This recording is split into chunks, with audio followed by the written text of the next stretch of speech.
back here in the shop that I work at every day, and gonna give you guys a little intro of a new project I picked up. Pretty cheap. I'm in it to the point where I can have fun with it and I'm not gonna get hurt. So it's a 2018 Sportsman 570. It's already been through its first pre-bath, I should say. I washed it off, gave it a good little bath, and got most of the dirt and stuff off it. I remember I'll throw some pictures in of it before I washed it. It was pretty disgusting.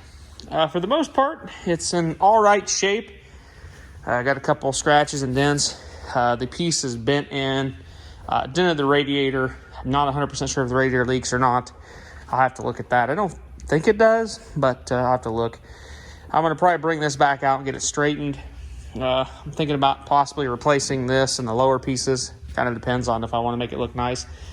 This lid, like they all get, they're broke, of course. That's a typical 570 thing. Went ahead and we'll probably replace that. I want to do it. It does drive itself. You have to shut it off to shift it. So obviously there's something in the clutch that's got a problem. It's got a little under 8,000 miles on it and about a little over 900 hours. So it's a pretty high mileage machine for an 18. It's definitely been used. Needs some wheel bearings. This one's not too bad. Needs some bushings up front. Definitely needs, I don't know if you can see in there. Yeah, definitely needs prop shaft U-joints, which is a common issue with these. Definitely one thing though I'm going to do is I'm going to buy the battery relocation kit for $50 and move that battery back up underneath the tire where it belongs, just so it's easier to work with and you don't got to worry about it getting shoved into the prop shaft. Plastic just needs put back where it's supposed to be. Seat's a little ripped up here and there. Rear rack's a little chewed up. Nothing horrible. Needs a good hand scrubbing.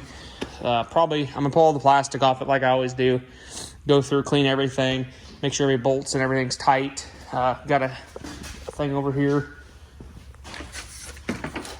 a checklist I'm going through. If I get a chance, I will scan this and actually put the link down below where you can download this. This is actually kind of a handy little inspection sheet that you can kind of just go over and do. I'm going to do that, and I'm also going to do a compression leak down just to see. So I'm going to get a kind of a shape of what the engine's in, so I can get a condition of how it is. But first thing I'm going to do is I'm going to go ahead and pull the plastic off this thing. It's my lunch hour right now. I'm going to try to get a lot of the plastic off this thing, just like get to look in here to see this damage. I'll go back through and fill more of the maintenance check sheet out. There's already a few things that I've seen that need some attention. Needs a rear A-arm bolt.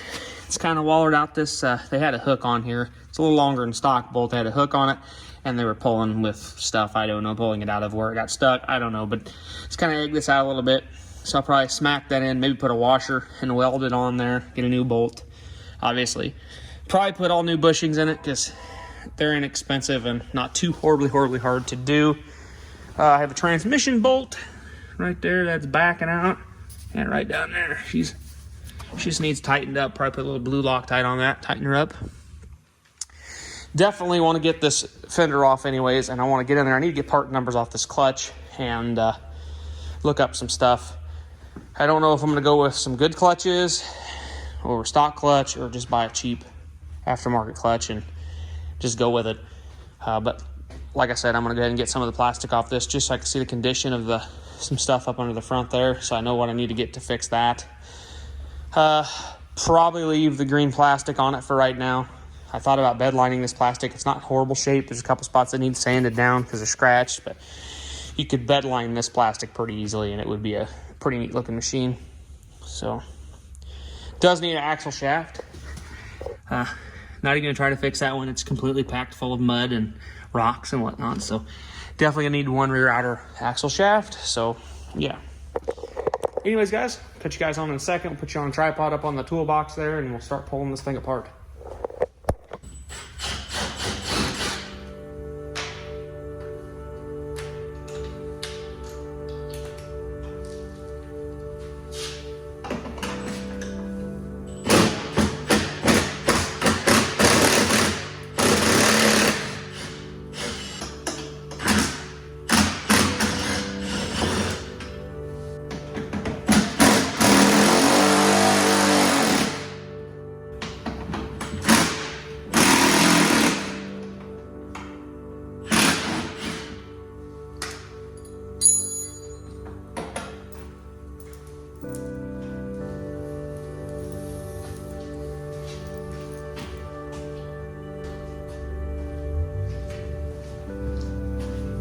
not real sure what I got in the bottom of the magnet ring.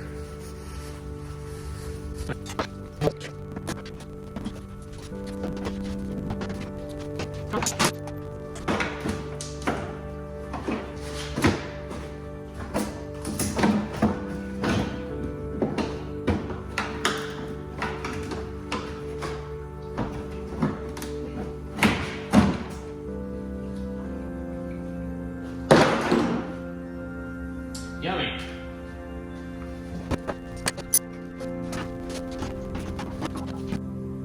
It's far more stable than it looks, I can assure you. What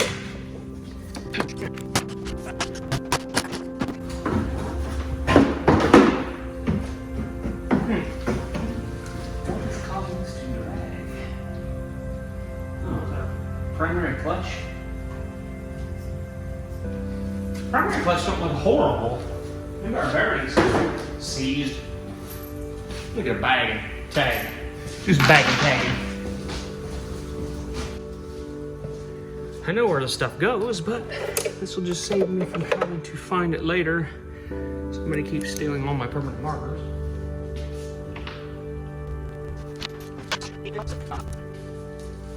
Lovely.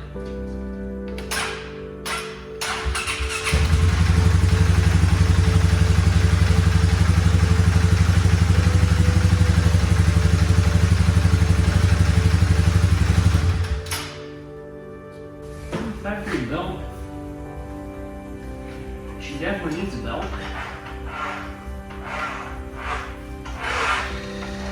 Explorer's belt. Dude.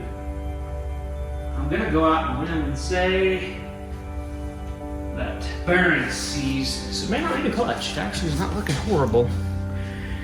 I'm not 100% sure what size that is.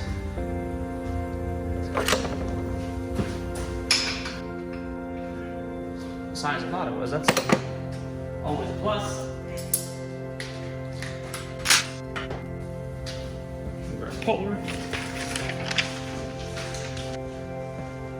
Not 100% sure which polar this takes. Pretty sure it's this one. It's not pretty good. Let's just try not to blow the end of the crank out. Yes, I use a chrome socket on my impact because I like those gauges. Oh yeah, clutch. Wow, that's probably the nicest 8,000 mile clutch I've seen. Dusty, dirty, really bad. Some belt grooving, but our bearing is junk. So I think we can fix this clutch relatively easy. Now, ruin my hand.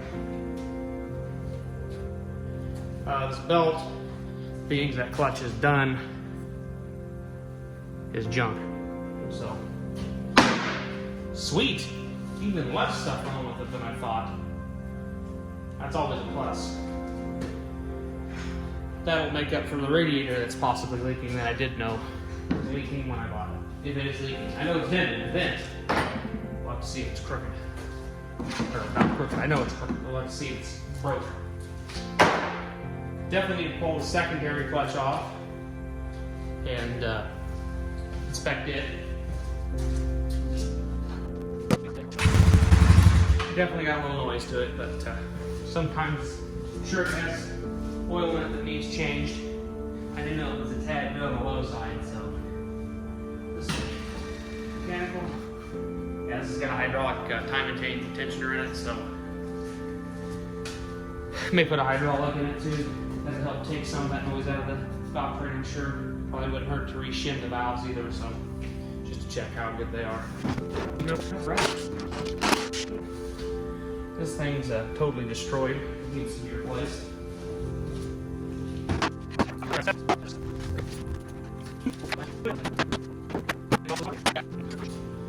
Okay, so get this front fenders off.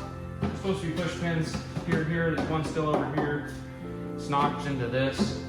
There's 2 push pins down here, 2 13mm headed bolts here, 2 10mm headed bolts here that hold your front rack on.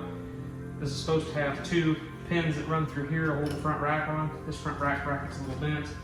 Radiator bracket's also a little bent. Probably take that off and bring some life back into that. Not 100% sure. The radiator tabs are a little bent. There's part of the front rack. Now for some reason it doesn't have bolts on this piece, so I don't really know what the deal is. There. Grab a 13 and an extension. Carriage bolts, doing brackets. They're standard, I'm pretty sure. And I'm definitely guaranteed I dropped that one, and it's, who knows? Oh, it's got an Apple Gold filter on it. At least it's got a decent oil filter on it, that's nice. This one, gotta pull the air filter out to get out. Air filters, as I expected, disgusting. Definitely got a little bit of blow by.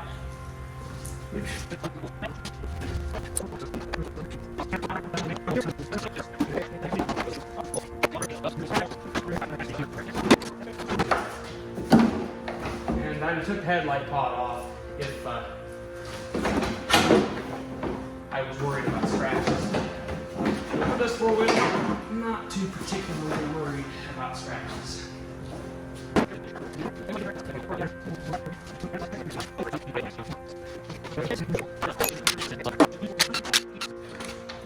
That front piece is off. That winch guard broke all the way through. It's pretty much destroying. This piece is not in cherry shape at all.